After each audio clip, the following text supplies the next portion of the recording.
अस्सलाम वालेकुम। जमात शशुम मजमून उर्दू सबक नंबर 6। लो आ गई बरसात।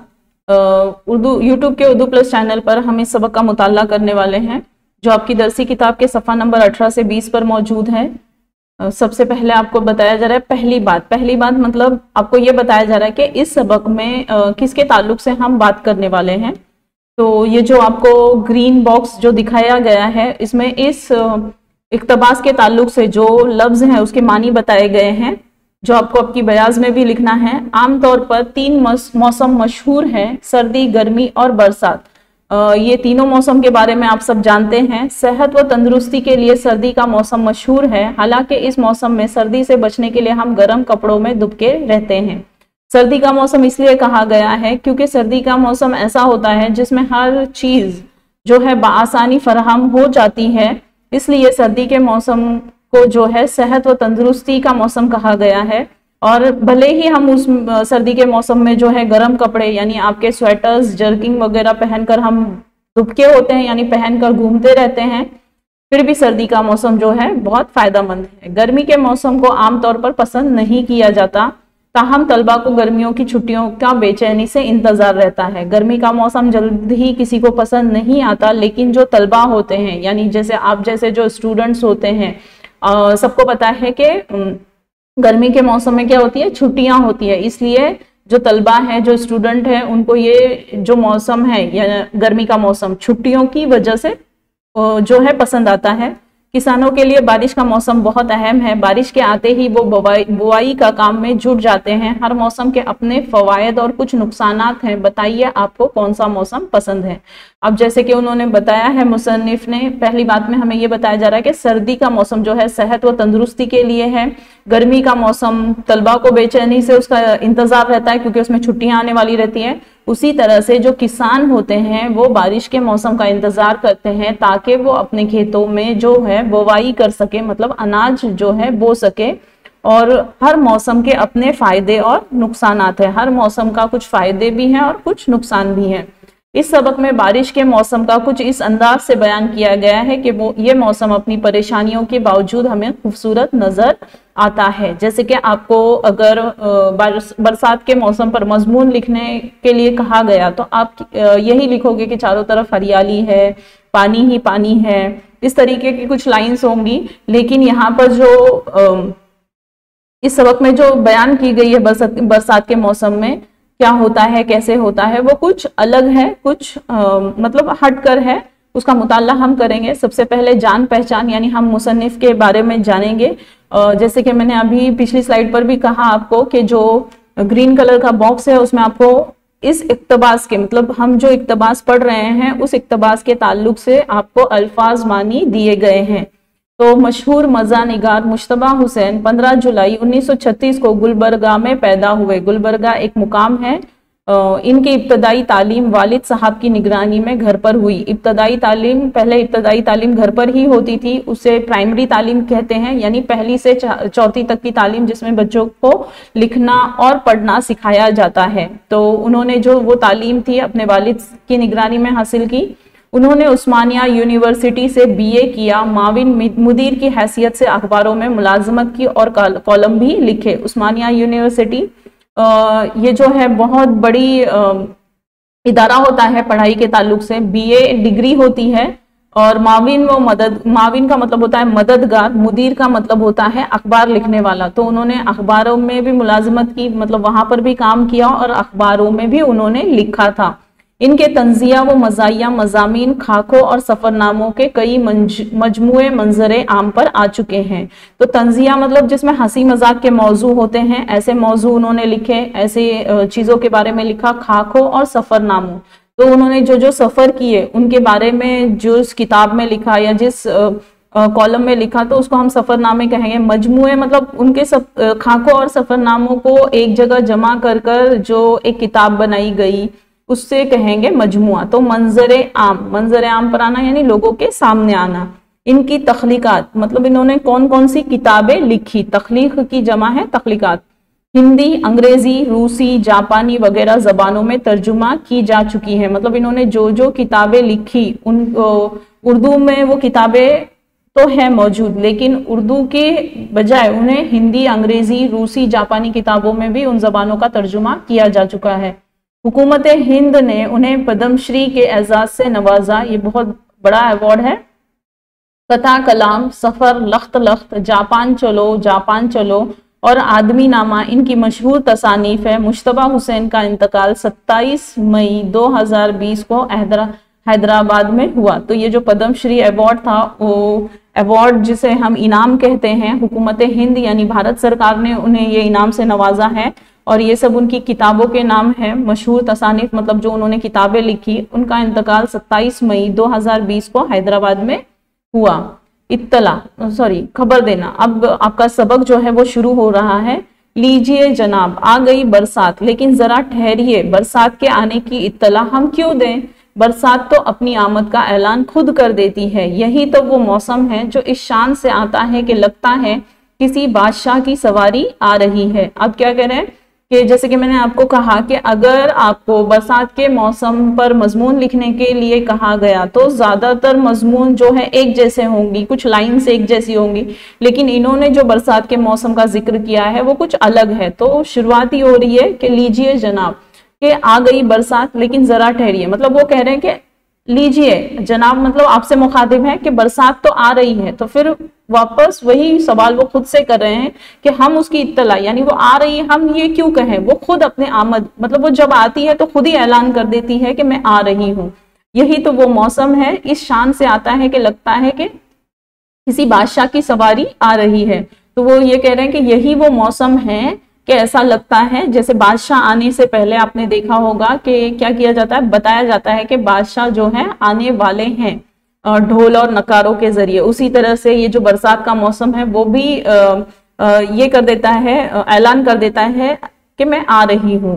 ठीक है, पहले नकीब आवाजें लगाएगा, फिर तोपों की सलामी होगी और तोप कहीं बादशाह सलामत जलवागर होंगे। अब बादशाह जब आते हैं तो क्या होता है, नकीब। नकीब का मतलब क्या होता है, वो शख्स जो बादशाह आने से पहले क्या करता है, आवाज लगाता है। तो वो उसकी आवाजें होंगी, फिर तोपों की सलामी होगी और तब कहीं जाकर बादशाह वहां पर, मतलब जहां उनको जाना होता है वहां पर आते हैं। जलवागर होना, आना। दूसरे मुल्कों की बरसात की बात हम नहीं करते, अलबत्ता इतना जरूर जानते हैं कि हमारे मुल्क की बरसात बड़ी दिलेर और बहादुर होती है, क्योंकि वो दुश्मन पर गफलत में हमला नहीं करती बल्कि इसे पहले से आगाह कर देती है कि लो हम आ रहे हैं, मैदान छोड़कर भाग जाओ। अब क्या कह रहे हैं, एक पहले तो मुसन्निफ कहाँ के रहने वाले हैं, भारत के। अब वो क्या कह रहे हैं, हमें नहीं पता दूसरे ममालिक के बरसात के क्या हाल है, लेकिन हमें हमारे मुल्क का पता है कि जब यहाँ पर बारिश होती है तो ये गफलत में, यानी ना बेतहज्जी में या लोगों को पता ना हो, ऐसे में वो हमला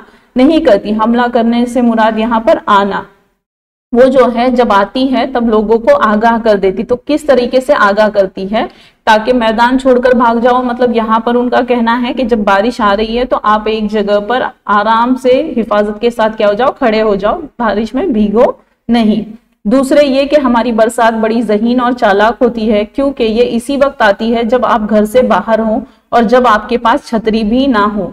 अब मुसन्निफ दूसरी कंडीशन, दूसरी हालत ये बता रहे हैं कि हमारी जो बरसात है बड़ी चालाक और जहीन है, मतलब उसको पढ़ना भी आता है और बातें भी समझती है। तो होता कब है कि बरसात तभी आती है जब हम घर से बाहर हो और हमारे पास जो है छतरी भी ना हो। और तीसरी हालत वो ये बता रहे हैं कि तीसरे ये कि हमारी बरसात काफी पढ़ी लिखी भी होती है, क्योंकि ये अखबार में मौसम का हाल पढ़ती है और फिर तरदीदी बयान की तौर पर बरसती है। अब होता तीसरी हालत उन्होंने ये बताया कि ये पढ़ी लिखी भी है, क्योंकि आपने देखा होगा कि मौसम का हाल अखबारों में बताया जाता है, न्यूज चैनल्स पर भी हमें बताया जाता है कि आज का मौसम कैसा रहेगा।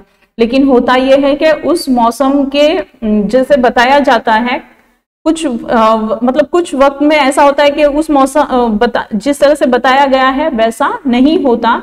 जैसे कि कहा गया कि अभी 1 घंटे में बरसात हो सकती है, पर ऐसा नहीं होता। 1 घंटे के अलावा दूसरे या तीसरे घंटे में हो जाएगी, पर उस वक्त नहीं होगी। इस तरीके से तरदीदी बयान मतलब जो मौसम का हाल बताया गया उसे हटकर काम करना, तो वो तरदीदी बयान हुआ। भला बताइए ऐसा बाज़ाब्ता किरदार कौन से मौसम का होता है? दूसरे मौसमों का ये हाल होता है कि चोरी छुपे आते हैं और चले जाते हैं। अब मुसन्निफ ने हमें बताया कि बारिश का मौसम ही एक ऐसा मौसम है जो क्या करता है, आने से पहले अपनी आमद का ऐलान करता है, लेकिन जो दूसरे मौसम है जैसे कि सर्दी, वो चोरी से आते भी और चले भी जाते हैं, लोगों को पता भी नहीं चलता। आप यकीन करें कि जब तक हम अखबार से दर्जा हरारत मालूम नहीं कर लेते तब तक ना हमें सर्दी मालूम होती है और ना ही गर्मी। दर्जा हरारत इंग्लिश में इसको हम टेम्परेचर कहेंगे। आपने देखा है कि किस तरीके से आजकल जो है गूगल के जरिए टेम्परेचर निकाला जाता है और फिर पता चलता है कि सर्दी कितनी है और गर्मी कितनी है, तभी पता चलता है, वैसे नहीं मालूम पड़ता। मुसन्निफ का कहना है वो अखबारों के जरिए देखा करते थे। ऐसे मौसमों को लेकर क्या कीजिएगा, सच्चा मौसम तो वही होता है जो आए तो बस सारे माहौल पर छा जाए। अब यहाँ पर मुसन्निफ कह रहे हैं कि ऐसे मौसम का क्या लेना जिनकी खबर रखने के लिए हमें अखबारों को देखना पड़े। मौसम ऐसा होना चाहिए जो खुद अपनी आमद की खबर देता हो। वो उमड़ उमड़ कर और गरज गरज कर बरसने वाली बदलियां और कड़क कड़क कर चमकने वाली बिजलियां जब आती हैं तो सारे माहौल पर छा जाती हैं। अब मुसन्निफ बरसात के बारे में कह रहे हैं कि जब वो आती हैं तो बादलों में आवाज होती है उमड़ उमड़ कर, और बादल क्या होते हैं, गरजते हैं, बदलियां होती हैं और बिजली चमकती है, जिसकी वजह से सारे माहौल पर छा जाती हैं और फिर बारिश के आने की खबर हमें मिल जाती है।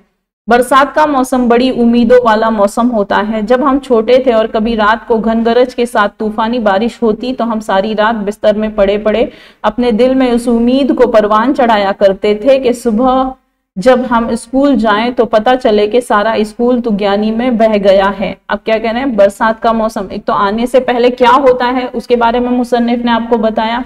अब मुसन्निफ मतलब जिन्होंने ये सबक लिखा है, और अब जो हमें बता रहे हैं, क्या बता रहे हैं कि उम्मीद वाला मौसम है। किसानों के लिए तो उम्मीद है ही, लेकिन जो तलबा हैं, जो स्टूडेंट है, उनके लिए भी उम्मीद है। वो कैसी उम्मीद कि वो कह रहे हैं कि जब हम छोटे थे तो हमें स्कूल जाने की फिक्र होती थी। रात भर अगर बारिश हो रही है तो रात भर बिस्तर में हम यही सोचते रहते थे कि ऐसा हो जाए कि सारा स्कूल क्या हो, सैलाब में बह जाए दरिया के और स्कूल को छुट्टी हो जाए।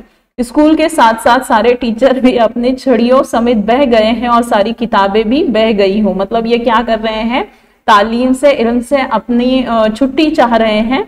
ये वो सोच रहे हैं कि हम छोटे थे तो हम जो है इस तरीके से सोचा करते थे। और ये और बात है कि जब हम उम्मीदों वाली रात गुजार कर स्कूल पहुंचते तो स्कूल जू का तू खड़ा होता। मगर इससे कौन इनकार कर सकता है कि बरसात हमारे दिल में सैकड़ों उम्मीदें पैदा कर देती है। हमारे दिल पर ही क्या मौकूफ है, बरसात की आमद से पहले खुद धरती के सीने में भी बड़ी उम्मीदें छुपी होती हैं, जो बाद में लाखों नन्हे मुन्ने हरे भरे पौधों की शक्ल में धरती के सीने से उबल पड़ते हैं। अब यहाँ पर मुसन्निफ क्या कह रहे हैं, हम जब छोटे थे तब ये सोचा करते थे कि सारा स्कूल ऐसा हो कि दूसरे दिन पानी में बह जाए, नदी में बह जाए, उसी के साथ किताबें भी और टीचर्स भी अपनी छड़ियों के साथ बह जाए। लेकिन जैसे ही सुबह आँख खुलती थी सारा माहौल जू का तू होता था। उनके सोच में जो चीजें होती थी वो कुछ भी नजर नहीं आती थी। तो मुसन्निफ कह रहे हैं ये सिर्फ बरसात का मौसम सिर्फ हमारे लिए ही उम्मीदें नहीं जगाता, लेकिन धरती यानी जमीन के अंदर जो बीज दफन है या बीज बोए गए हैं वो भी बारिश की वजह से क्या होते हैं, पौधे की शक्ल लेकर ऊपर आते हैं, जिसको मुसन्निफ ने कहा है कि धरती के सीने से उबल पड़ती हैं। तो वो नन्ही नन्ही मुन्नी मुन्नी जो घास होती है उन्हीं को कहा है कि वो जो है बीज होती है, और बीज के जरिए जो पौधा जमीन के बाहर आता है वो धरती को सीना कहा है, और वो जो पौधे हैं उनको उम्मीदें या उमंग कहा गया है। बरसात के मौसम की एक खूबी ये होती है कि इससे बचने के लिए हर आदमी हर मुमकिन कोशिश करता है, लेकिन फिर भी इस कोशिश में हार जाता है। सड़क पर जिस किसी को देखिए वो ना सिर्फ रेनकोट में बंद होता है बल्कि एक अदद छतरी भी अपने साथ रखता है, लेकिन फिर भी भीग जाता है। अब अगर बरसात का मौसम है तो हम क्या करते हैं, घर से निकलते वक्त रेनकोट छतरी अपने साथ रखते हैं, क्योंकि बारिश कभी भी हो सकती है। तो वही मुसन्निफ कह रहे हैं कि बरसात से बचने के लिए हर इंसान अपनी कोशिश में रहता है, अपनी जो है तैयारी में रहता है। बरसात के मौसम की एक और खूबी ये होती है कि इसमें आदमी दूसरे आदमी को पहचान नहीं पाता, क्योंकि सारे ही लोग रेनकोटों, टोपियों और छतरियों के नीचे छुप जाते हैं। अक्सर ऐसा हुआ है कि हम मालिक मकान से अपने घर की छत की शिकायत करने और इनके घर पहुंचने, और वो हमारी नजरों के सामने रेनकोट में छुपकर घर से बाहर निकल कर चले गए, और बाद में इनकी बीवी ने बताया अभी जो साहब आपके सामने रेनकोट ओढ़कर गुजरे वो आपके मालिक मकान ही तो थे। इसका बदला हमने अक्सर यूं लिया कि जब मालिक मकान हमसे किराया मांगने के लिए घर आते हैं तो हम भी रेनकोट ओढ़कर इनकी निगाहों के सामने से फातिहाना गुजर जाते हैं। ईंट का जवाब पत्थर से ना दिया जाए ना सही, लेकिन ईंट का जवाब ईंट से देने में भी क्या कबाहत है। तो अब मुसन्निफ क्या कह रहे हैं कि बरसात के मौसम में हम जो है तैयारी के साथ तो निकलते ही हैं, लेकिन अगर रेनकोट पहन लिया जाए तो हम जो है इंसानों को पहचान नहीं सकते क्योंकि सब एक जैसे नजर आते हैं। तो यहाँ पर आप आपकी स्कूल में जब आपके पेरेंट्स, आपके सरपरस्त जब बारिश के मौसम में आपको लेने आते होंगे तो ऐसा मामला जरूर पेश आया होगा आपके साथ। तो मुसन्निफ ने भी ऐसे ही मामले यानी ऐसे ही एक किस्से का जिक्र किया है अपने मकान मालिक का, कि उन्होंने कहा कि जब भी हम अपने मकान मालिक के घर पर जाते छत की शिकायत करने, कि हो सकता है उनके घर की छत टपकती हो और उसकी शिकायत करने जब भी जाते तो इनका जो मकान मालिक होता था वो रेनकोट पहनकर उनकी नजरों के सामने से निकल जाता था। और जब वो पूछते थे तो उनकी जो बीवी थी मकान मालिक की वो कहती अभी जो साहब गए वो आपके मकान मालिक ही थे।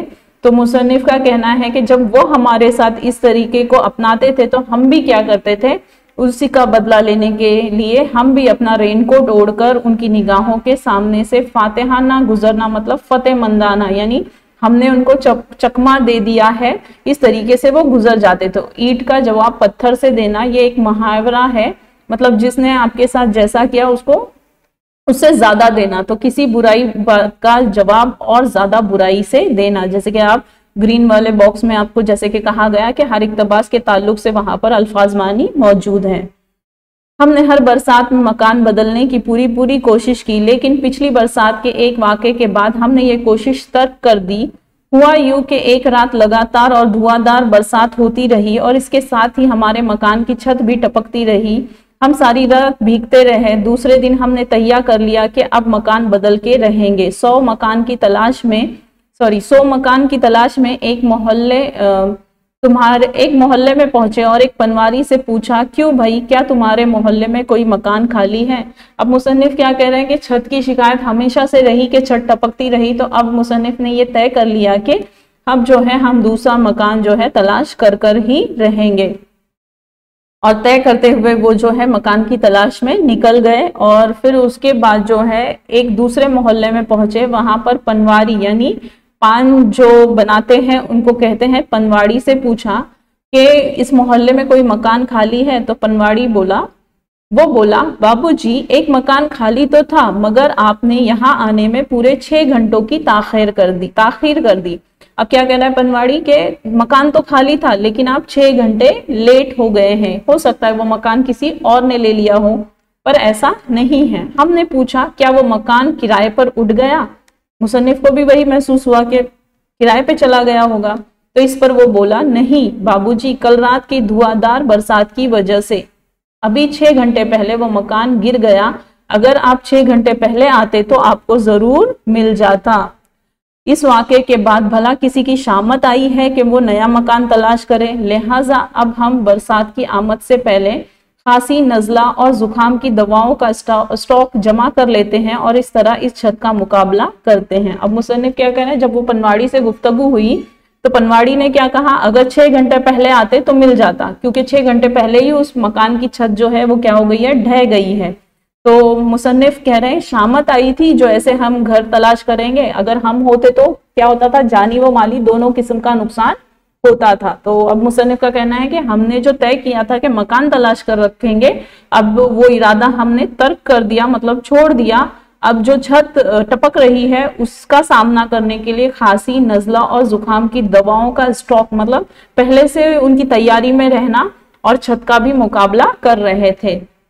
बरसात के मौसम की एक और खुसूसियत ये होती है कि इसमें नए नए समाजी ताल्लुकात और आपके नए नए दोस्त पैदा होते हैं। समाजी ताल्लुकात मतलब हम समाज में रहते हैं, इंसान जैसे जानवर जंगलों में रहता है, इंसान एक ग्रुप बनाकर इंसानों के दरमियान रहता है, उसको कहेंगे समाज।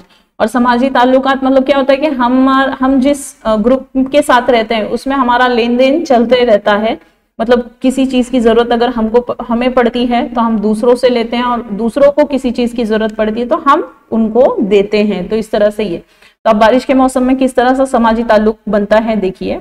फर्ज कीजिए आप बरसात में अपनी छतरी खोले सड़क पर चले जा रहे हैं कि अचानक एक साहब आपके साथ साथ चलने लगेंगे। थोड़ी देर बाद वो आपसे बहुत करीब आ जाएंगे। एक बार हमने एक शख्स को इसी तरह अपनी छतरी के नीचे पनाह दी थी। पनाह दी थी मतलब छतरी में जो है मुसन्निफ ने उस शख्स को जहां जाना था वहां छोड़ दिया था। आदमी सूरत से ना सिर्फ शरीफ लगता था बल्कि वज़ाकता से यूं मालूम होता था कि इसने हमारी छतरी के नीचे आकर हमारी छतरी को इज्जत बख्शी है। वज़ाकता मतलब हुलिया, कि वो दिखने में ऐसा लग रहा था जैसे बहुत पढ़ा लिखा हो, बहुत शरीफ हो, तो हुलिये से ही पता चल जा रहा था। तो ऐसा हो रहा था कि मुसन्निफ ने मदद नहीं की बल्कि अपनी छतरी को इज्जत बख्शी है, इसीलिए हम काफी दूर जाकर इसे घर तक छोड़ आए। इत्तफाक से दूसरे दिन हमारी मुलाजिमत का इंटरव्यू था। अब क्या हुआ, इत्तफाक मतलब ऐसा हुआ कि दूसरे दिन मुसन्निफ को जो है काम करने के लिए इंटरव्यू देना था। मुलाजिमत यानी ऐसे जहां पर वो काम करना चाह रहे थे वहां इंटरव्यू के लिए गए। इंटरव्यू का मतलब होता है अपना तारुफ देना। तो वहां पहुंचे तो देखा क्या कि वही शख्स जिनको उन्होंने छतरी के नीचे छोड़ा था वही शख्स डायरेक्टर की कुर्सी पर बैठा है। यहाँ पर जिस तरह से स्कूल में एक प्रिंसिपल होते हैं उसी तरीके से कारखानों और कंपनियों में डायरेक्टर होते हैं जो है कंपनियों और कारखाने की जिम्मेदारी को निभाते हैं। इसने हमसे कोई सवाल नहीं पूछा क्योंकि मुसन्निफ से उनकी मुलाकात पहले ही हो चुकी थी और मुसन्निफ ने उन्हें बाकायदा उनके घर तक छोड़ा था छतरी में। इस वजह से उन्होंने कोई बात या कोई सवाल उनसे नहीं किया। तुम जा सकते हो, तुम्हारा इंतखाब हो चुका है। हम जानते हैं कि इस मुलाजिमत के लिए हमारे पास एक ही क्वालिफिकेशन थी और वो थी हमारी छतरी। अब जैसे कि आपको पता है कि कहीं पर काम करना है, जॉब करना है, मुलाजिमत करनी है तो क्वालिफिकेशन यानी आपकी पढ़ाई, आपकी तालीम का होना जरूरी होता है। क्वालिफिकेशन उसको कहेंगे। और मुसन्निफ को ये पता था कि यहाँ पर कोई क्वालिफिकेशन यानी कोई तालीम काम नहीं आई सिवाय उस छतरी के जिसमें मैंने जो है यानी मुसन्निफ ने जो है उस शख्स को छोड़ा था। बरसात का मौसम आते ही सड़कों पर जा बजा छतरियां ही छतरियां नजर आने लगती हैं। मर्दों की छतरियां अलग होती हैं, यहाँ पर रंगों से जो है हम ये कर सकते हैं अलग, और खवातीन की अलग। खवातीन की ज्यादातर रंग बिरंगी होती हैं। अगरचा अब मर्दों और औरतों के लिबास का फर्क मिटता जा रहा है मगर खुदा का शुक्र है कि छतरियों से मामले में अभी जिन्स इतनी मशकूक नहीं हुई है। अब मुसन्निफ क्या कह रहे हैं कि जो मर्द और औरतों के लिबास हैं वो एक जैसे तो हैं लेकिन छतरियों में अभी भी वो फर्क है जिससे हम पता कर सकते हैं कि औरतों की छतरियां कौन सी हैं और मर्दों की कौन सी। तो बरसात के मौसम की एक और खुसूसियत ये होती है कि इन दिनों कीचड़ की बिल्कुल किल्लत नहीं होती। कीचड़ आपको जा बजा मिल जाएगी। कीचड़ का सबसे बड़ा फायदा ये है कि इस पर से फिसलने में बड़ा मजा आता है। जैसे कि आपको पता ही है कि बारिश के दिनों में आप देखते हो कि हर जगह कीचड़ ही कीचड़ होता है, पानी जमा होता है। तो वही मुसन्निफ कह रहे हैं कि कीचड़ आपको जा बजा ना चाहते हुए भी आपको जो है कीचड़ दिखाई देगा, मिल जाएगा। और कीचड़ का बड़ा फायदा है कि उसमें फिसलने में बड़ा मजा आता है, लेकिन इतना मजा कि बाज औकात ना सिर्फ आपकी हड्डी टूट जाती है बल्कि 400-500 रुपए का सूट भी गारत हो जाता है। अब मुसन्निफ क्या रहे, फिसलने में मजा तो आता है लेकिन अगर हड्डी टूट जाए या आपका जो सूट है, आपने जो कपड़ा पहना हुआ है 400-500 का हो तो वो भी उस कीचड़ में क्या हो जाएगा, गारत हो जाएगा, खराब हो जाएगा। यही वजह है कि लोग बड़े आला और नफीस सूट पहनकर कीचड़ पर से फिसलते हैं और घर जाकर आईने में अपनी सूरत देखते हैं। अब मुसन्निफ क्या कह रहे हैं कि यही वजह है कि क्या होता है कि लोग बड़े जो होते हैं आला और नफीस सूट यानी कीमती और पाकीज़ा या साफ कपड़े पहनकर अगर कीचड़ पर फिसल जाते हैं तो आईने में अपनी सूरत जाकर देखते हैं। हमने बड़े बड़े शहसवारों को कीचड़ से फिसलते देखा है। आपने देखा होगा कि कितना भी मतलब बच्चे तो बच्चे, जवान भी, बूढ़े भी, तमाम के तमाम कीचड़ पर क्या होते हैं, कितना भी संभालते रह जाओ फिर भी फिसल जाते हैं। जो बदकिस्मत हजरात कीचड़ पर से फिसल कर अपने कपड़े खराब नहीं कर पाते, इनके कपड़ों पर अब मोटरें कीचड़ उछालती फिरती हैं कि लो भाई उदास क्यों होते हो, ये लो कीचड़, और फिर शराब के साथ आपका रोम रोम कीचड़ में लथपथ हो जाता है। तो आपने ये जो है मामला आपके स्कूल से जाते वक्त या कहीं आप जा रहे हो सड़क पर, तो आपने देखा होगा कि कई गाड़ियां क्या होती हैं, कई मोटर जो होती हैं वह ऐसी होती हैं जो सड़क पर जो पानी जमा होता है या कीचड़ जमा होता है वो आप पर उड़ाकर चली जाती हैं। तो वही शराब के साथ आपका रोम रोम यानी आपका कपड़े के साथ साथ आपका पूरा जिस्म भी कीचड़ में लथपथ हो जाता है। ये सबक यहीं खत्म होता है। जज़ाकल्लाह। अगले सबक का मुताला हम अगली वीडियो में करेंगे इंशाअल्लाह।